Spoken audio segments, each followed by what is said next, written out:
Saludos amigos, en este video les voy a hacer un unboxing o un review, como le quieran llamar, de una Biblia, aprovechando que es el mes de la Biblia. Miren, les voy a enseñar esta Biblia que fue un obsequio que me hicieron favor de hacerme llegar desde Estados Unidos. Y pues quiero mostrárselas, ¿verdad? Es la Biblia de la Reforma, no sé si se alcanza a ver ahí está. La Biblia de Estudio de la Reforma. Así que pues vamos a abrirla y se las voy mostrando ahorita. Como es el mes de la Biblia, pues quería enseñar algunas a lo largo de unos cuantos videos, ir enseñando algunos tipos de Biblias, o sea, otras diferentes versiones, con el propósito pues de que generar el interés, ¿verdad? Por pues comprar tal vez una nueva edición de la Biblia, que a final de cuentas lo importante es el contenido, ¿verdad? La Biblia siempre es la misma, pero pues a ver, luego traen algunas ayudas de estudio y eso es lo que hace la diferencia, ¿verdad? A veces son las versiones y algunas tienen más ayudas que otras, y pues bueno, esa es la diferencia. El chiste es que sea algo atractivo. Y ya la tenemos aquí abierta, tiene aquí su base, esta está muy bonita. Aquí lamentablemente ya se llevó un golpe, de aquí ya se llevó algún golpecillo, pero esperemos que el libro no se haya resultado afectado. Así que vamos a extraer la Biblia. Listo, tenemos aquí su basecita, su caja. Vamos a dejarla aquí a un lado. Y pues está pesadita, con esta una buena exhortación, y yo creo que sí se andan arrepintiendo. Está muy bonita, la piel es de piel, la portada tiene aquí el grabado de esta como flama. Igual aquí en el costado también tiene aquí como grabado. Dice Biblia de Estudio de la Reforma. Y parece que tiene edición de R.C. Sproul, lo cual es una muy buena referencia. Y vemos que esta es una versión de Biblia de las Américas. Hay muchos que no les gusta esta versión. Yo creo que es una versión buena, es una buena traducción y una versión aceptable, también con un lenguaje un poquito más sencillo. Así que bueno, vamos a ir abriendo esta Biblia. Tenemos ahí como editor general R.C. Sproul. Aquí donde nos da la tabla de contenido, nos dice notas teológicas, ilustraciones y mapas integrados, introducción por Sproul, colaboradores, prefacio de la Biblia de las Américas, y luego ya comienza pues ya lo que es el texto en sí. También vemos como otras secciones que trae. Dice apologética, la Biblia en la historia de la Iglesia, canonicidad, teología del pacto, credos y confesiones, hermenéutica, la inerrancia de la Sagrada Escritura, interpretación de la Escritura con las Escrituras, interpretando las Escrituras con la Escritura, crítica textual del Nuevo Testamento y crítica textual del Antiguo Testamento, la predicación de la Reforma y la adoración.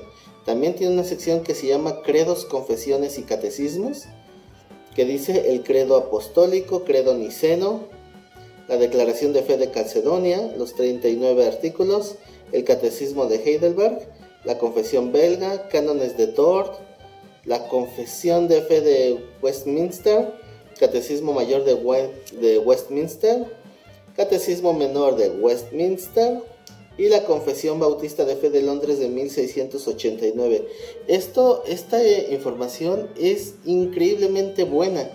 Yo creo que esto es una base histórica del desarrollo de la Iglesia. Ahora entiendo por qué se le llamó a esta obra la Biblia de la Reforma, porque tiene los documentos principales que han establecido la reforma de la Iglesia, desde el credo apostólico y el credo niceno, que recordemos que el credo apostólico surgió a partir de la necesidad de tener una unanimidad, valga la redundancia, en cuanto a la proclamación de fe, y el credo niceno pues para combatir esas herejías como el arrianismo y algunas otras más de la época.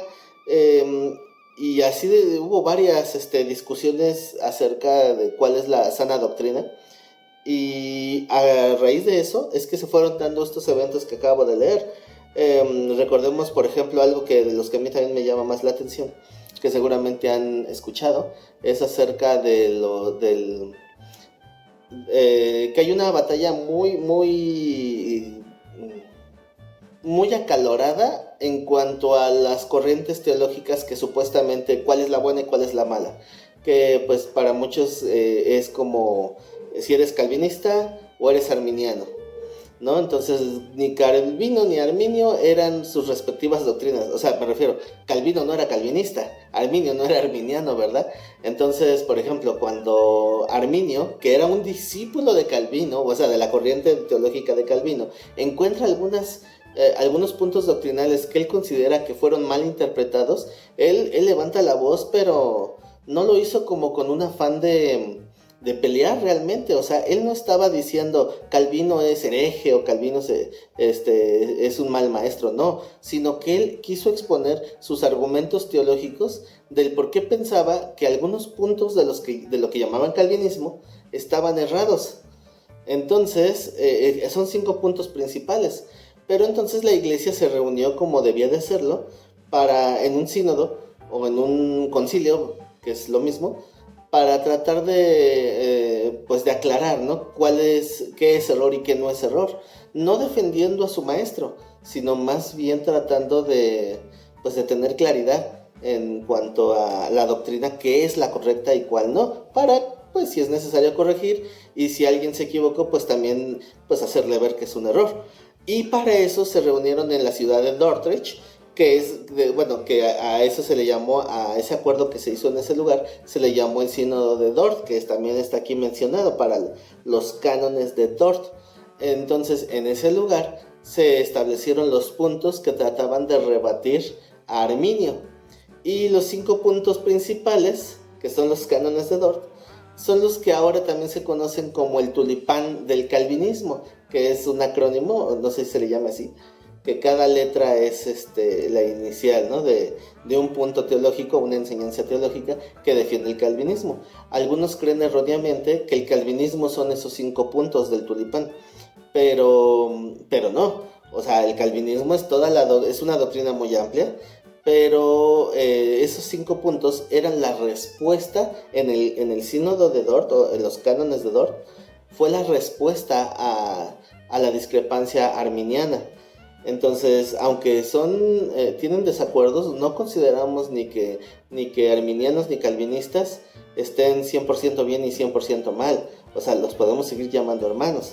Pero bueno, es solamente para dar una pequeña idea, ¿no? Todo lo que hay aquí en el compendio de esta Biblia, que desde ya me está gustando, tiene varias notas teológicas, dice aquí, que son como pequeñas ayudas, ¿no? De temas de ayuda, como por ejemplo el sincretismo, predestinación, matrimonio, excomunión, legalismo, sacramentos, bautismo, pecado imperdonable y un montón más.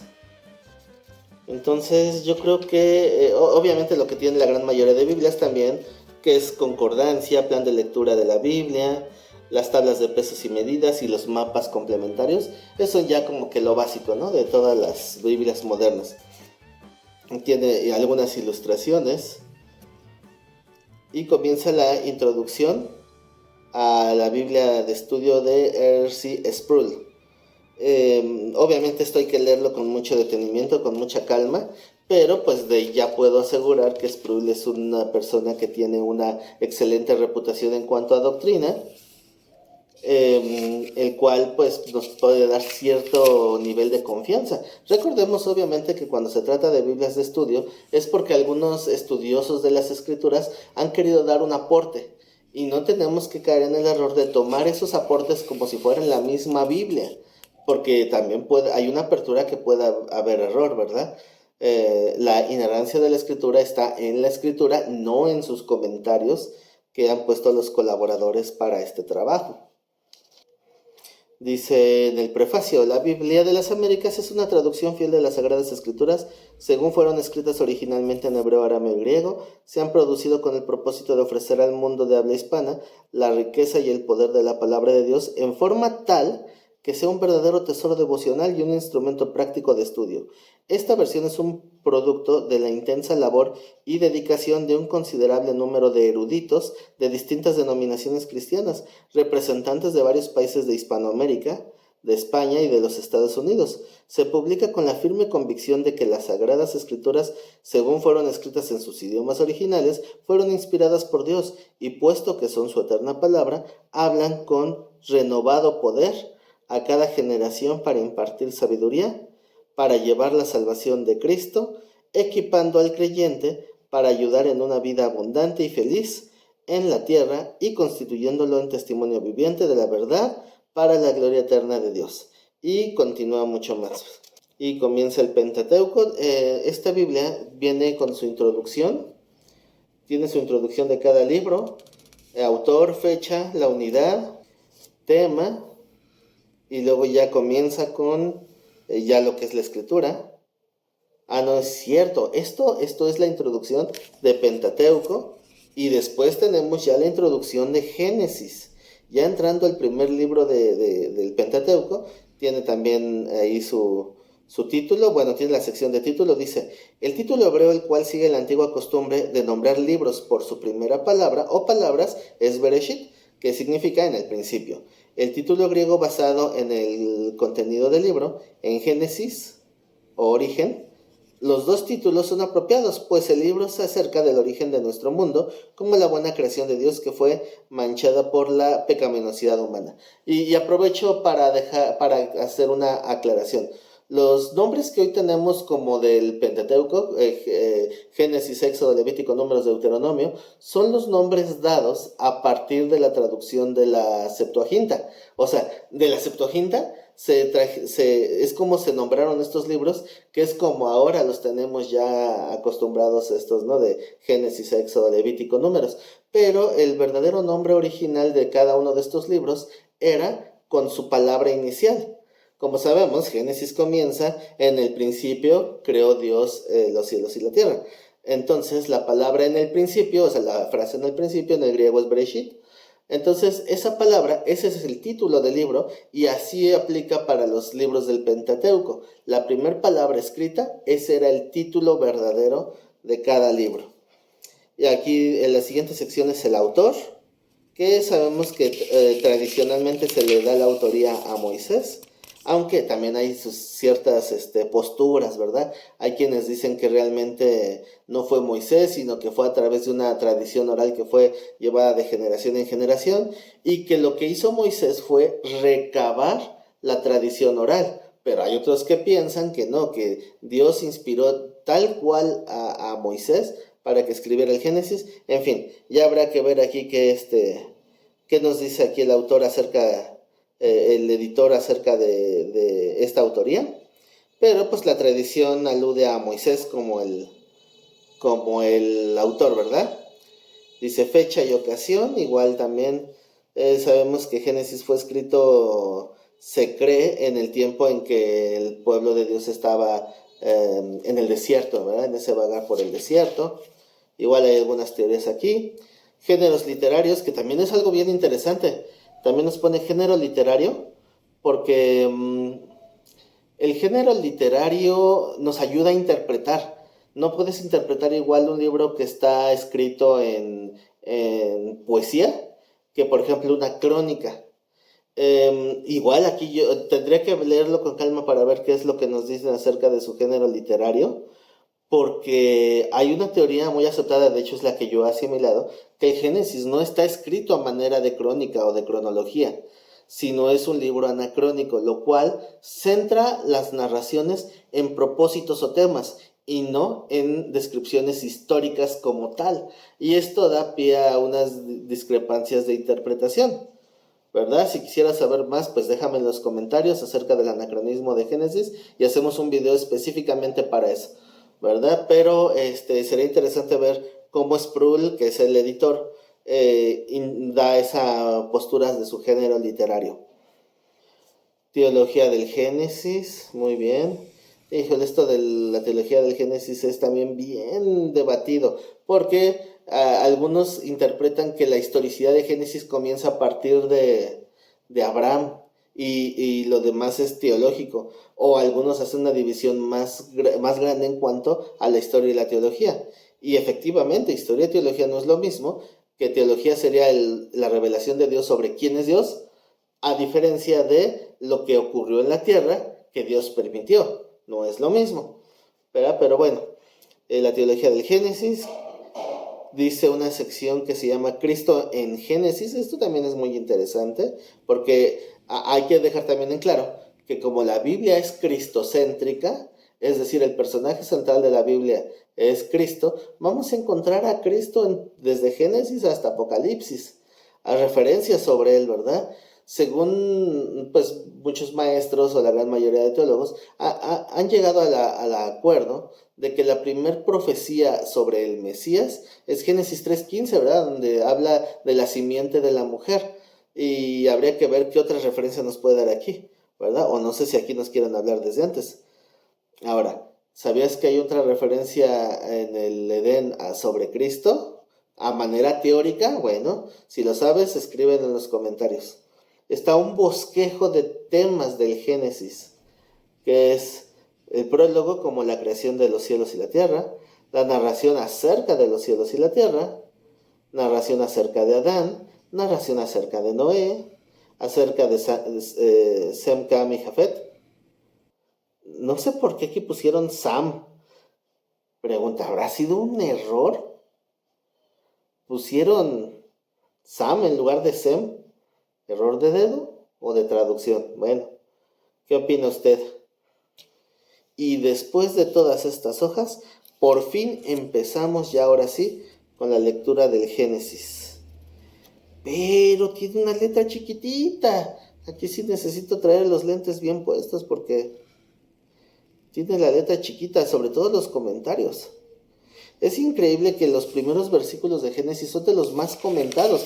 ¿Por qué? Porque obviamente hay mucho misterio, o sea, son textos que a veces no son tan claros.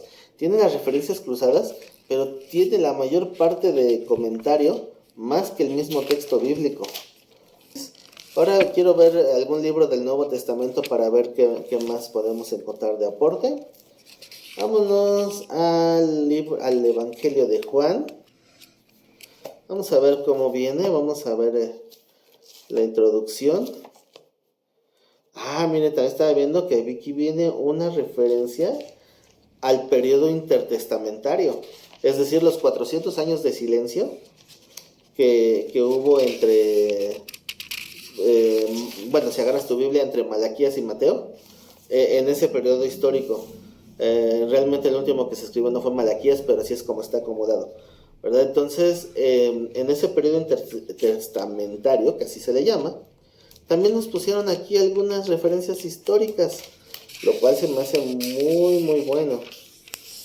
Tiene en el periodo intertestamentario, pues viene una referencia histórica para tener un panorama de lo que pasó en esos años. Viene acerca de los Ptolomeos, que son los que tomaron el control del gobierno en lo que llamamos Tierra Santa en aquellos entonces. Los Seleucidas, los Asmoneos y luego los romanos, cuando llegó la ocupación romana.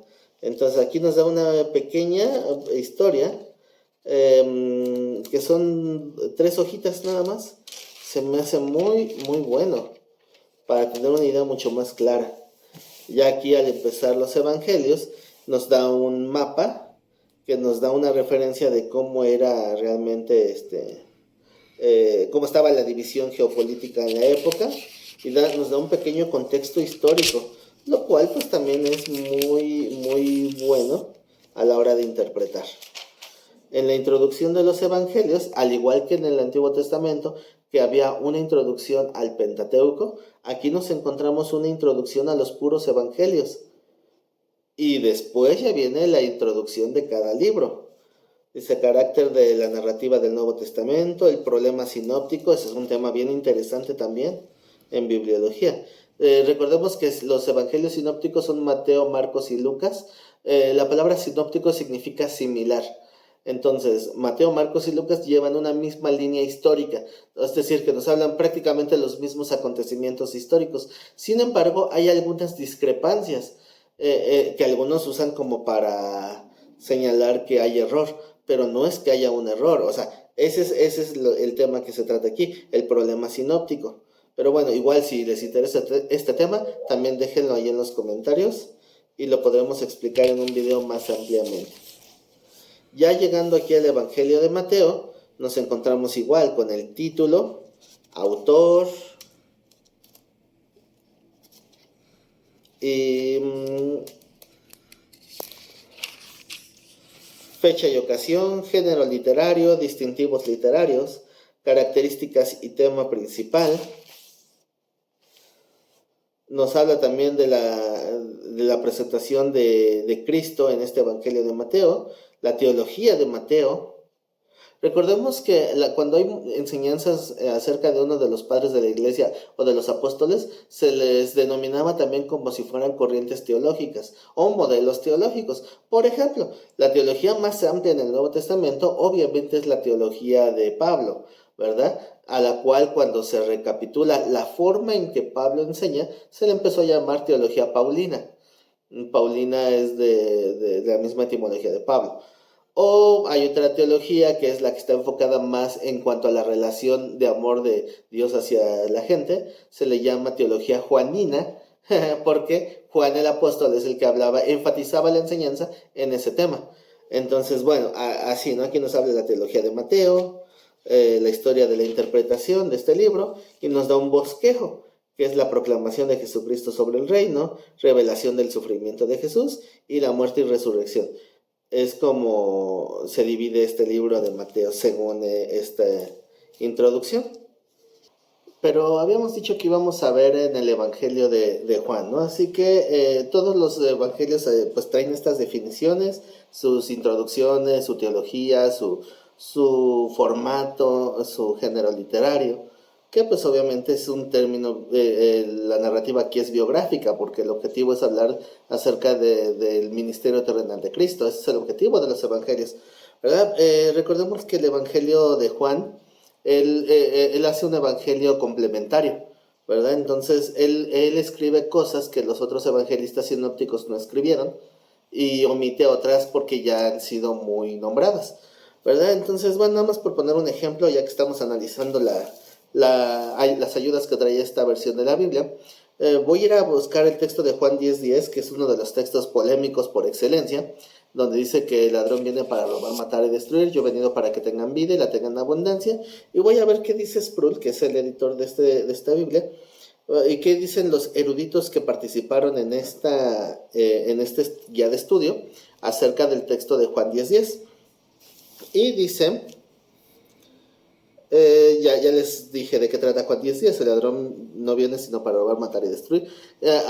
Tradicionalmente este texto se le atribuye al diablo, que es el ladrón que viene a robar, matar y destruir, aunque hablándolo ya en un estudio hermenéutico, pues nos damos cuenta que no, porque el contexto no está hablando del diablo, sino está hablando de que el ladrón es aquel falso maestro o líder que está tratando de robarse una oveja porque quiere lo suyo, no la quiere la oveja, ¿verdad?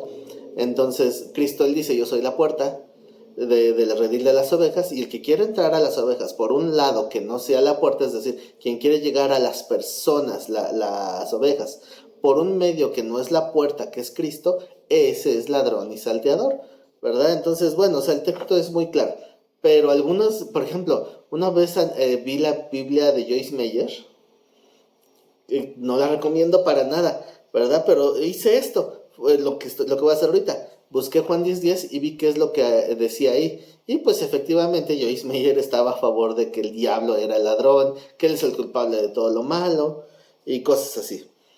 Y la segunda parte del versículo que dice el Señor, yo he venido para que tengan vida y la tengan en abundancia, pues a veces también se interpreta como abundancia económica. Vamos a ver, les voy a leer lo que dice en esta versión, en esta ayuda de estudio de Juan 10:10. Dice, bueno, de entrada, vemos que en esta ayuda no nos hace ningún tipo de alusión a la primera parte del ladrón, sino solo a la segunda, donde resalta la parte de para que tengan vida en abundancia. Y dice la definición: la vida que Jesús da es única porque es eterna, y Él otorga esta vida a sus redimidos en una abundancia, siempre creciente. En mi opinión no deja muy claro, ¿verdad? O tú ponme en los comentarios, ¿verdad? ¿Cómo ves esta explicación? ¿Crees que sí ayuda a entender el texto de Juan 10:10? Si yo hubiera aportado a esta interpretación, yo realmente hubiera hecho un énfasis, ¿verdad? Porque conozco la cultura actual donde se ha malinterpretado el texto. Y cuando la palabra nos dice, yo he venido para que tengan vida en abundancia, en el exégesis del griego habla de abundancia de vida, o sea, una vida y exceso de vida, o sea, esa sería como una traducción literal, dando alusión a la calidad de la vida que nos da Cristo, pero también puede ser alusión a la vida eterna, pero más que nada está enfocado a una calidad espiritual, por poner solamente un ejemplo, ¿verdad? Pero bueno, aquí Juan 10:10 yo creo que podría haber sido mejor, pero tampoco está mal, ¿verdad? Y bueno, vamos a ir un poquito más adelante. Vamos a ver qué otras cosas nos aportan. Vámonos hasta el final. A veces entre las mismas guías o ayudas que trae la escritura, por ejemplo en Apocalipsis, también en las explicaciones que traen, también vienen incluidos mapas que pues también nos ayudan a entender un poquito más de qué regiones se está refiriendo la escritura. Pero quiero ver qué es lo que nos presentan terminando la carta de Apocalipsis. Y lo que nos aparece inmediatamente después de acabar Apocalipsis es el apartado llamado Apologética, que nada más simplemente al ver el primer renglón, pues obviamente era de esperarse que estuviera citando Primera de Pedro 3:15, porque ahí está el mandamiento, ¿verdad? De presentar defensa de la esperanza que hay en nosotros, ¿verdad? De cualquiera que la demande. Entonces es la base de la apologética, o la apología, ¿verdad? De nuestra fe. Y yo creo que en este texto, yo me imagino, porque ahorita no lo he podido leer obviamente completo, pero yo me imagino que nos darán algunos argumentos para defender la credibilidad bíblica, o quiero yo pensar que a eso se está refiriendo, ¿verdad? En cuanto a apologética. O sea, como sé, es una guianza que ya nos puede dar bases para cuando no tienes muchos estudios de apologética. La siguiente sección que encontramos es la Biblia en la historia de la Iglesia. Obviamente, si el enfoque de esta versión es la Reforma, es importante considerar la historia, ¿verdad? De cómo la Iglesia ha ido creciendo. Esta parte de la Biblia en la historia de la Iglesia fue redactada por Stephen Nichols y Sugel Michelin, quien pues también obviamente tienen un prestigio importante en cuanto a credibilidad y sana doctrina. Entonces yo creo que también es una buena referencia histórica. Viene aquí como primer título después de su introducción, dice la historia de la Biblia antes de la Reforma. Y es obviamente un bosquejo de cómo fue recapitulándose los escritos que ahora son canónicos, que en el tercer siglo es cuando ya se forma prácticamente el canon oficial, y cómo fue siendo traducido, cómo se fue llevando a diferentes regiones, que no siempre fue en partes completas, a veces eran solamente fragmentos, los códices, en fin, ¿no? Después dice en el siguiente apartado, la Biblia en español. Cuando la Biblia es traducida al español, una de las primeras copias del Nuevo Testamento al español es la Biblia alfonsina. Y bueno, hay muchísimas, ¿no? La historia del texto es muy, muy grande, como para resumirlo tampoco, ¿verdad? Pero pues es una guía al final. Dice el siguiente apartado, la Biblia en español en los siglos XIX, XX y XXI, lo cual pues obviamente ya habla de las versiones modernas y actualizadas. Llega a una conclusión de cómo fue el proceso del texto para que llegara hasta hoy, pero estoy viendo que acá el siguiente apartado o siguiente título es la canonicidad de la escritura, por Robert Godfrey. Robert Godfrey, él sí, la verdad no sé quién sea y sí tendría que investigarlo. Y pues también da su redacción de cómo fueron aceptados los textos y por qué algunos textos no fueron aceptados también en parte del canon bíblico, ¿verdad? Bueno, ese es el tema. Ahora, yo no he leído cómo él lo redactó. Vamos a ver qué siguiente tema tiene. Teología del Pacto por Derek Thomas. Esto siempre ha sido bien interesante. Recordemos que la teología del pacto se centra en cuanto al pacto de Cristo, a la sangre de Cristo, para darnos un nuevo nacimiento, y ese es el pacto central y eterno. Pero esto difiere a otro modelo teológico llamado la teología dispensacional. No sé si aquí van a hacer alusión a la comparativa o simplemente será una explicación de la llamada teología del pacto, ¿verdad? Pero está también un poquito condensado. Son como que puntos clave de cómo entra la teología del pacto en cuanto al modelo de la formación de la escritura. Se me hace interesante, yo creo que le voy a dar una leidita ya con más calma. Después viene la sección de credos y confesiones por Borg Parsons, que pues es toda una historia de tratados teológicos, ¿verdad? Esto de credos y confesiones, pues es lo que marca las bases de lo que es las diferentes denominaciones. Toda denominación, toda iglesia debe tener una declaratoria de fe. Para alguien que va a entrar a una nueva congregación, siempre es bien importante preguntar, ¿cuál es tu declaración de fe? Y que la analices y la estudies para que tú sepas dónde te estás congregando, ¿verdad? Para saber que te estás congregando en un lugar que tiene una sana doctrina en las bases. Todos podemos diferir en temas secundarios de la doctrina, pero los temas esenciales, lo que llamamos la ortodoxia cristiana, tenemos que estar a la par todos, ¿verdad? Entonces, para eso se ven las declaratorias de fe, o lo que le llamaban antiguamente los credos. Y pues por ahí se habla, aquí en la Biblia me están pues redactando cómo se formaron, por ejemplo, el credo niceno, el credo de los apóstoles y otras declaraciones de fe. Tenemos el siguiente apartado, que es hermenéutica.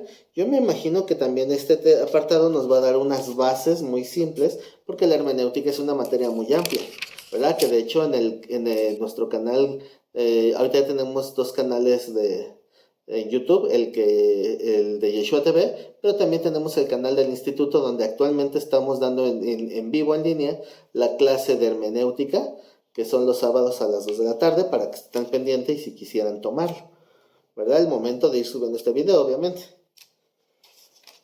Entonces, aquí nos ponen una base de la hermenéutica, que también siempre es bueno, porque estos temas de hermenéutica por lo menos nos ayudan a abrir un poquito más la mente. El siguiente tema yo creo que también es necesario, porque el siguiente tema se llama la inerrancia de la Sagrada Escritura. Y eso también es un tema que hay que confrontar, porque hay algunos creyentes nuevos que tal vez no tienen claro el por qué puedo yo confiar en la Biblia. ¿Por qué pareciera que se contradice o por qué pareciera que le falta coherencia? Y no, todo tiene un porqué que va totalmente ligado a la hermenéutica, pero es bueno que pongan ese tema como un punto central, la inerrancia de la Sagrada Escritura. Interpretando las Sagradas Escrituras, que será una forma de llevar la hermenéutica a la práctica. Este es muy cortito. Pero según veo aquí, nos están poniendo la hermenéutica desde el punto de vista histórico. La interpretación histórico-redentora. O la interpretación pactual, que va totalmente de la mano con esa doctrina de la teología del pacto. El siguiente es la crítica textual del Nuevo Testamento. El texto original presentado en la tradición textual general. La crítica textual obviamente va a llevar a tener una objetividad a la hora de leer el texto, porque la crítica textual, en términos simples, consiste en quitar los prejuicios en cuanto a la perspectiva del texto. Eso nos va a hacer poder interpretar un poquito más claro, sin ser guiados por nuestras propias ideas. Tenemos también de la misma manera la crítica textual del Antiguo Testamento. Tenemos el tema de la Reforma, que ya es más que nada un resumen de la historia de la Reforma. Ahora, si me conocen sabrán que yo tengo una postura muy particular en cuanto a la Reforma. A veces ponemos como centro central de la Reforma a Martín Lutero, como el reformador por excelencia, ¿no? Algunos dicen que la Reforma comienza con Lutero, otros dicen que termina con Lutero. Yo digo que no es ni una ni otra, porque reformadores de la Iglesia ha habido antes y después, ¿verdad? Simplemente Lutero fue un paso importante en este cambio, en este avance en cuanto a la Reforma, pero sí fue un parteaguas. pero no marca un punto ni de inicio ni de fin. Según mi propia interpretación de la escritura, que no es una interpretación privada, sino que es una forma de entender la reforma desde una perspectiva más teológica, la reforma empieza con Jesucristo, trayendo la verdadera palabra de Dios de origen. No lo que se predicaba en los tiempos de Cristo, sino corrigiendo esa doctrina de la época. Y eso es la reforma de la iglesia. Al final de cuentas, la reforma no se centra en las personas, sino se centra en la doctrina. Cuando aplicas correctamente la doctrina, la gente de la iglesia obviamente va a reformarse por consecuencia. Pero bueno, es un tema bien extenso. El siguiente punto es la adoración. Se me hace raro que pongan este tema porque esto es un tema un poquito más que es aplicación de comunión personal más que de interpretación de la escritura, pero bueno, obviamente habrá que leerlo a ver qué enfoque le están dando. Entonces tenemos aquí los diferentes tratados y confesiones. Esto es para mí un tesoro. Y es importante también mencionarlo porque que tengas aquí la recapitulación del, por ejemplo, el Catecismo Mayor de Westminster o los credos o todo eso. Es importante también tenerlo en un documento que tenga credibilidad, como es esta edición de la Escritura. A diferencia de que cuando uno quiere saber al respecto y se limita en buscar en YouTube o buscar en páginas de internet, porque cuando alguien publica en internet podría estar sesgado su interpretación por prejuicios o doctrinas de hombres. Entonces, tener un documento que es más imparcial, como este trabajo literario que es la Biblia de la Reforma, eso obviamente le da una mayor, te da a ti una mayor seguridad de que lo que estás leyendo es imparcial.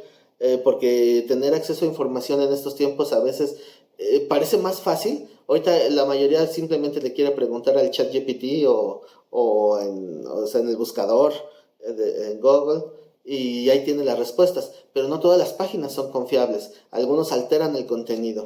Entonces tener una copia de estos documentos que tú puedas consultar leyéndolo, impreso me refiero, o sea, leyéndolo de un impreso, para mí siempre va a ser con muchísimo mayor valor.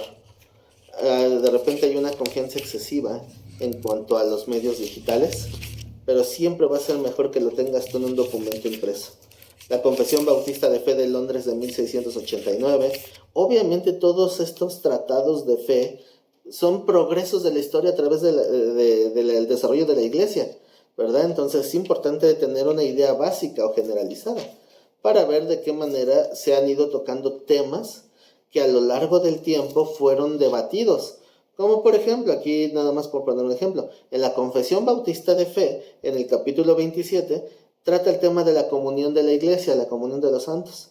El capítulo 29 habla del bautismo, capítulo 30 de la cena del Señor. Entonces, aquí podemos ver cómo algunos aspectos que estaban clarísimos en el primer siglo, en el paso del tiempo se fue deformando y cómo se confrontaron esas deformaciones en estos tratados.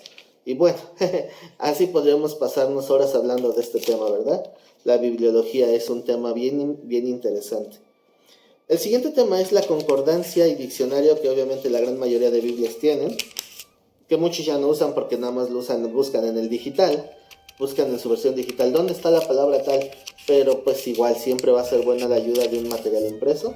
Las palabras clave más buscadas, aquí te dice dónde las puedes encontrar, en qué textos, y siempre es una buena ayuda. Después de la concordancia y diccionario, digo, por si alguien no sabe, la concordancia es como si fuera un índice, pero por palabras, una palabra. ¿En qué texto se encuentra tal palabra? Voy a poner un ejemplo. La palabra, por ejemplo, la palabra padre. Buscamos la palabra padre y es una palabra que obviamente está desde Génesis hasta Apocalipsis, pero por ejemplo nos dice aquí la definición de padre, frecuentemente usado en la Biblia para referirse a Dios como el Padre y la primera persona de la Trinidad. Bueno, esa es la definición del diccionario y después ya nos da la lista en qué textos aparecen. El primer texto donde se encuentra la palabra padre, según este diccionario, es en Génesis 2:24. Dejará el hombre a su padre y a su madre y se unirá a su mujer. Ahí es la primera alusión de la palabra padre. Y así podemos seguir en esta lista. Es una lista un poquito grande. Hasta el Nuevo Testamento. La última, según el diccionario de esta Biblia, la última mención de la palabra Padre es en Primera de Juan 2:1, donde dice que si alguno hubiera pecado, tenemos abogado para con el Padre. Y en fin, así es, si tú encuentras un texto y dices, ¿dónde estaba el texto que decía más o menos y hacía así? Bueno, buscas una palabra clave, la buscas en tu concordancia y así lo encuentras. Vamos a ver qué más encontramos. Ya después de la concordancia ya vamos terminando con esta revisión. Viene la tabla de pesos y medidas, que es pues las medidas de la época bíblica, que obviamente ahorita nos costaría más trabajo, ¿verdad? Pueden ser medidas de peso, de gramos o de kilos, o sea, pueden ser medidas de distancia, pueden ser también lo que son las monedas, los talentos, el dracma, todo eso. Algunas se usaban como moneda y como peso, como el ciclo de plata, todo eso. El pin, gomer, mina, log, cab, homer, hin, palmo. Bueno, ¿cuánto equivale, verdad? Vamos a ver, también tiene el plan de lectura. Si no sabes cómo leer la Biblia, te lo divide aquí en lecturas para todo el año, para que puedas ir leyendo. Te dice qué textos debes de leer alternadamente, Antiguo y Nuevo Testamento, para que leas toda la Biblia en un año.